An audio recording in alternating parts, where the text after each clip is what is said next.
आज हम कुछ नई बातें सीखने जा रहे हैं, ठीक है। और सबसे ज्यादा नई बात आज हम जो सीखेंगे दैट इज डिस्काउंट। आज हम डिस्काउंट के बारे में बात करेंगे। डिस्काउंट का मतलब क्या होता है? किसी से पैसा कम लेना, जितना था उससे कम लेना, ठीक है। अब डिस्काउंट्स को हमने दो कैटेगरी में बांटा हुआ है। There are two types of discount. First is trade discount and second is cash discount. देखिए, ट्रेड का मतलब क्या होता है? व्यापार। जब एक व्यापारी दूसरे व्यापारी के साथ सेल परचेज करता है, माल बेचता है उसे, तो उस केस में हम उसको नॉर्मल कस्टमर वाला रेट नहीं लगाते, ठीक है। लेट से अगर किसी चीज की एमआरपी है 200 रुपए, तो क्या मैं, दुकानदार अगर मेरे पास सामान लेने आएगा, क्या मैं उसको भी 200 का दूंगा? नहीं, उसको मैं क्या देता हूं? ट्रेड डिस्काउंट, ठीक है। क्यों? क्योंकि this discount is allowed as a custom of trade. Custom को तो समझते हो ना, क्या बोलते हैं हिंदी में? परंपरा। व्यापार की परंपरा है कि एक व्यापारी जब दूसरे व्यापारी को सामान देता है तो उस रेट पे नहीं देता जो कस्टमर रेट होता है, कम में देता है। तो वो जो डिस्काउंट होता है उसे हम बोलते हैं ट्रेड डिस्काउंट। दूसरा, और फॉर बल्क ऑर्डर्स, या अगर कोई बहुत बड़ा ऑर्डर आ जाए तो हम उसको वो डिस्काउंट दे देते हैं, ट्रेड डिस्काउंट। क्लियर है? तो मतलब ये एक वो प्राइस है जो एक व्यापारी दूसरे व्यापारी को या बल्क ऑर्डर के लिए अपने पास रखता है कि भाई ये मैं व्यापारियों को दूंगा। तो इसलिए therefore this discount is not recorded in the books. इसको आपको अपने बुक्स ऑफ अकाउंट्स में रिकॉर्ड करने की जरूरत नहीं है, क्योंकि ये आपका प्राइस है। कस्टमर का प्राइस अलग होता है, ये आपके लिए प्राइस है। तो ये उसने डिस्काउंट नहीं दिया, ये प्राइस ही ऐसा है जो आपको मिलेगा। तो इस डिस्काउंट को आपको लिखने की जरूरत नहीं है, ठीक है। सेकेंड थिंग, सेल और परचेज, अगर आप कुछ खरीदेंगे या फिर कुछ बेचेंगे, इज रिकॉर्डेड आफ्टर डिडक्टिंग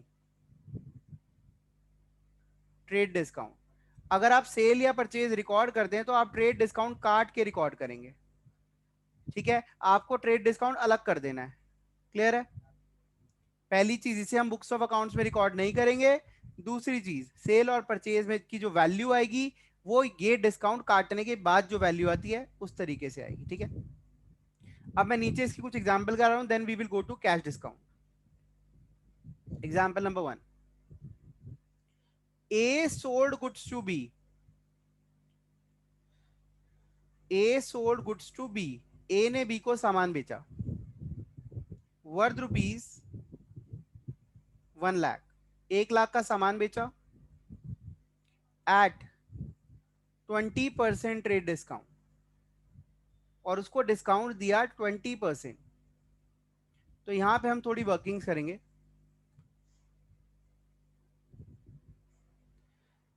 जो गुड्स का लिस्ट प्राइस होता है, लिस्ट प्राइस मतलब एमआरपी कह सकते हैं, वो था 1 लाख।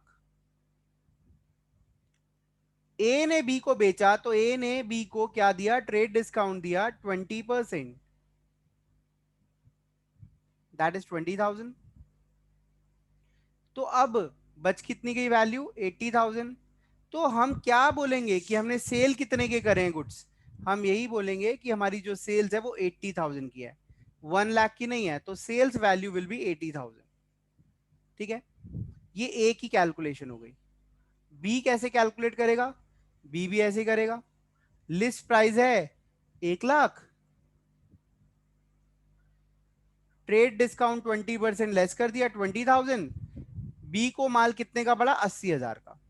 तो बी की बुक्स ऑफ अकाउंट्स में परचेज वैल्यू, जो माल उसने खरीदा है उसकी वैल्यू कितनी जाएगी? 80,000। इसमें कोई डाउट है तो पूछ लो। अब हम बात करने वाले कैश डिस्काउंट के बारे में कि कैश डिस्काउंट क्या होता है। हम जब किसी को उधार पे सामान बेचते हैं तो हम चाहते हैं कि यार वो उधार ना जल्दी पैसा हमें मिल जाए उससे वापस, ठीक है, या जो टाइम दिया उसके अंदर अंदर पैसा मिल जाए, या उससे पहला पैसे पहले जल्दी जितना जल्दी हो सके वो पैसे हमें रिकवर हो जाए। तो इन दैट केस हम एक ऑफर निकाल देते हैं कि भाई साहब आप उधार पे माल लेके जा रहे हो, अगर आप कम इतने समय के अंदर अंदर हमें पैसा दे देते हो, कैश दे देते हो, तो आपको हम कैश डिस्काउंट ऑफर करेंगे। क्या देंगे? Cash discount. या तो ऐसा करो, उधार वालों को कोई डिस्काउंट नहीं, और जो कैश पे सामान लेके जा रहा है उसको हम डिस्काउंट दे रहे हैं। इस तरीके के डिस्काउंट को हम बोलते हैं कैश डिस्काउंट। और ये देने का पर्पस क्या होता है, देखिए, this discount is allowed to attract, हम अट्रैक्ट कर रहे हैं earlier payments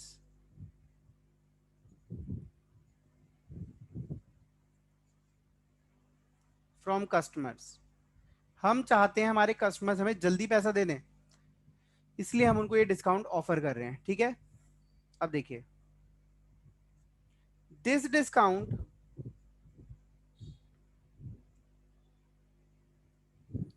is allowed on immediate payments. Immediate payment का मतलब क्या होता है? या तो कस्टमर ने अभी के अभी पे कर दिया, और payment with in specified time. या तो हमने जो उसको समय दिया था, टाइम दिया था, उस टाइम के अंदर अंदर उसने पेमेंट कर दी, तो हम उसको कैश डिस्काउंट देते हैं। ले भाई तूने जल्दी पैसा दे दिया, हम तेरे को डिस्काउंट दे रहे हैं, ठीक है। Cash discount is allowed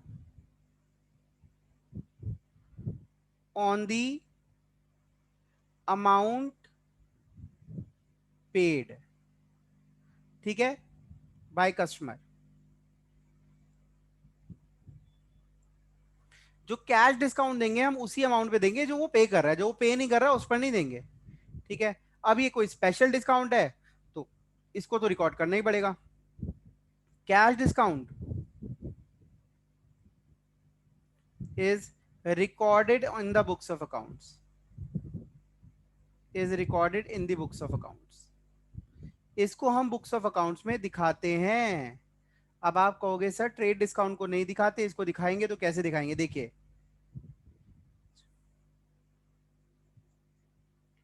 cash discount, sorry, discount allowed, अगर आप डिस्काउंट दे रहे हैं मतलब आपने किसी को डिस्काउंट दिया है, वो आपके लिए खर्चा है, एक्सपेंस है, और एक्सपेंसेस बढ़ते हैं तो वो क्या होते हैं? डेबिट। और अगर आपको कोई डिस्काउंट दे रहा है उसको हम बोलते हैं डिस्काउंट रिसीव्ड। अगर डिस्काउंट रिसीव्ड है दैट इज योर रिवेन्यू, ये रिवेन्यू का पार्ट है। रिवेन्यू बढ़ता है तो क्रेडिट। तो अगर आप दे रहे हैं डिस्काउंट तो आप डेबिट करेंगे, और अगर आपको मिल रहा है तो यू विल क्रेडिट इट, ठीक है। इसमें कोई डाउट है तो आप पूछ लो, फिर हम आगे चलते हैं। हम एग्जाम्पल करते हैं। Arjun sold goods to Bhim, Mahabharat बनाएंगे आज हम, वर्थ रुपीज 1 लाख, 1 लाख का माल बेचा एट 20% ट्रेड डिस्काउंट। पहले तो दे दिया उसको trade discount, and 10% cash discount, ऊपर से 10% कैश डिस्काउंट भी दे दिया। Bhim paid, Bhim paid half amount by cheque. Bhim ने आधा पैसा जो दिया चेक से दिया, वो चेक से दे कैश से दे, हमें तो पेमेंट से मतलब है, ठीक है। तो अब इसकी इसकी वर्किंग्स कैसे होंगी, पहले आपने समझना है इसकी वर्किंग्स कैसे करेंगे हम। देखिए, सबसे पहले आपने ये देखना है कि गुड्स का लिस्ट प्राइस क्या था। लिस्ट प्राइस का मतलब क्या होता है? एमआरपी। एमआरपी था गुड्स का 1 लाख रुपए। सबसे पहले तो डिस्काउंट हटा दो जो ट्रेड डिस्काउंट है, क्योंकि वो तो हमें हटाना ही होता है, उसका तो कोई मतलब ही नहीं है बुक्स ऑफ अकाउंट्स में। 80,000, हमने 80,000 रुपए का माल बेचा, ये है हमारी सेल्स वैल्यू। हमारी जो कमाई हुई है वो 80,000 की हुई है। पहली चीज जो सेल हुई है वो 80,000 की हुई है। उसके बाद अब वो कहता है कि भाई 80,000 में से आधा पैसा, बोले तो 50%, 40,000 हुआ, 50% का वो चेक देगा, ये चेक से देगा, और बाकी 50% जो है वो मतलब नहीं दे रहा, तो वो क्या हो गया, उधार। ये हमारा क्या बन गया, डेटर बन गया। हमने इससे पैसा लेना है ना। अब जो उसने चेक से पैसा दिया, जो वो पैसा चेक से दे रहा है, हमने उसको उस पर क्या देना है, 10% कैश डिस्काउंट। हमने कहा भाई अगर तू पैसा हमें दे रहा है तो कैश डिस्काउंट मिलेगा। ठीक है, तो 4,000 रुपए हमने उसको कैश डिस्काउंट दे दिया। और हमारे पास बैंक के अंदर कितना पैसा आया, जो चेक रिसीव हुआ वो कितने का रिसीव होगा, 36,000 रुपए का चेक रिसीव हो जाएगा। ये हमारा हो गया डिस्काउंट अलाउड।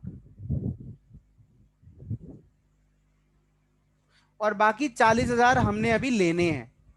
ठीक है, ये हम उससे ले लेंगे। इसमें कोई डाउट है तो आप पूछ लो।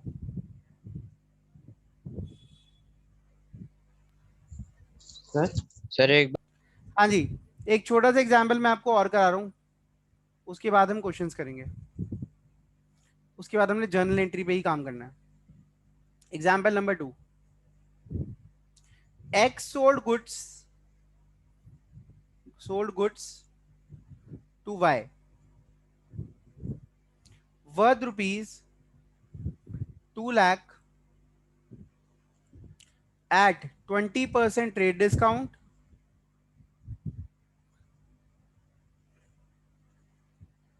and 5% cash discount.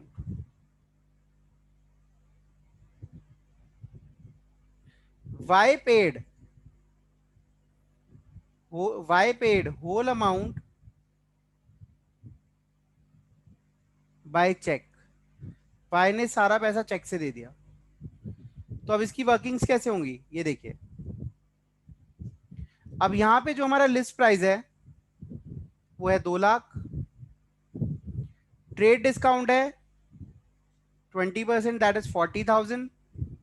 मतलब हमने जो सेल करी है, ये एक्स कर रहा है, एक्स ने जो सेल करी है, मेरे लिए जो सेल है वो वाई के लिए परचेज होगी। तो अभी हम एक्स की बात कर रहे हैं तो हमारे सेल की बात करेंगे। अब ये सारा पैसा एक साथ दे रहा है, तो कैश डिस्काउंट हम इसको कितना देंगे। कई बच्चे कंफ्यूज होते हैं, क्या कहते हैं कैश मिलेगा तो डिस्काउंट देंगे। कैश नहीं, पेमेंट की बात होती है। पेमेंट जितनी जल्दी मिलेगी हम डिस्काउंट दे देंगे। 5% होता है 8,000।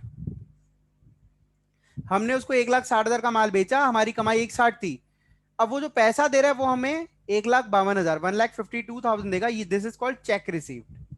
इतने का हमें चेक मिल जाएगा। ये हमने उसको डिस्काउंट दे दिया, डिस्काउंट अलाउड। हमने अलाउ करा, उसने रिसीव करा, तो हमारे लिए खर्चा और उसके लिए इनकम। कोई डाउट है तो पूछ लो।